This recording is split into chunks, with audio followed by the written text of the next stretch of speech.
Hi നമസ്കാരം, welcome back to another class. ഇന്ന് നമ്മൾ നോക്കാൻ പോകുന്നത് 10 കറണ്ട് അഫയേഴ്സ് ചോദ്യങ്ങളാണ്. വീഡിയോയിലേക്ക് പോവാം. ആദ്യ ചോദ്യം: അമേരിക്കൻ പ്രസിഡന്റ് ഡൊണാൾഡ് ട്രംപിന് സമാധാന നോബലിന് നിർദ്ദേശിച്ചതാര്?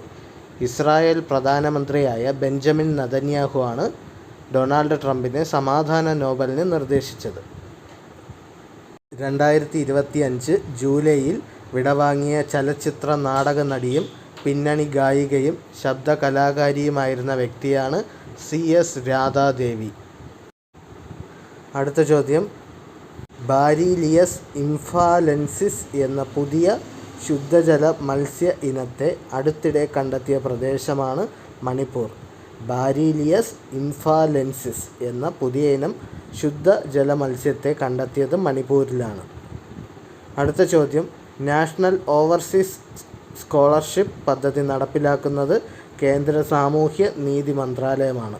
നാഷണൽ ഓവർസീസ് സ്കോളർഷിപ്പ് നടപ്പിലാക്കുന്നത് കേന്ദ്ര സാമൂഹ്യ നീതി മന്ത്രാലയം. അടുത്ത ചോദ്യം: 209 കോടി വർഷം പഴക്കമുള്ള പെട്രോസോറുകളുടെ അതായത് പറക്കും മുതലകൾ എന്ന് കരുതപ്പെടുന്ന ഫോസിലുകൾ കണ്ടെത്തിയത് നോർത്ത് അമേരിക്കയിലെ പെട്രിഫെഡ് ഫോറസ്റ്റ് നാഷണൽ പാർക്കിലാണ്. കൃഷി ആവശ്യത്തിനുള്ള ജലസേചന പമ്പുകൾ സൗരോർജത്തിലേക്ക് മാറ്റാനുള്ള കേന്ദ്ര പദ്ധതിയാണ് PM കുസും പദ്ധതി. അടുത്ത ചോദ്യം: P കേശവദേവ് സ്മാരക ട്രസ്റ്റിൻ്റെ സാഹിത്യ പുരസ്കാരത്തിന് അർഹനായത് ശശി തരൂരാണ്. Why I am a Hindu, the battle of belonging തുടങ്ങിയ പുസ്തകങ്ങൾക്കാണ് ശശി തരൂരിന് അവാർഡ് ലഭിച്ചത്. അടുത്ത ചോദ്യം: ബഹിരാകാശത്ത് ഏറ്റവും കൂടുതൽ കാലം പിന്നിട്ട ഇന്ത്യക്കാരനാണ് ശുഭാൻശു ശുക്ല.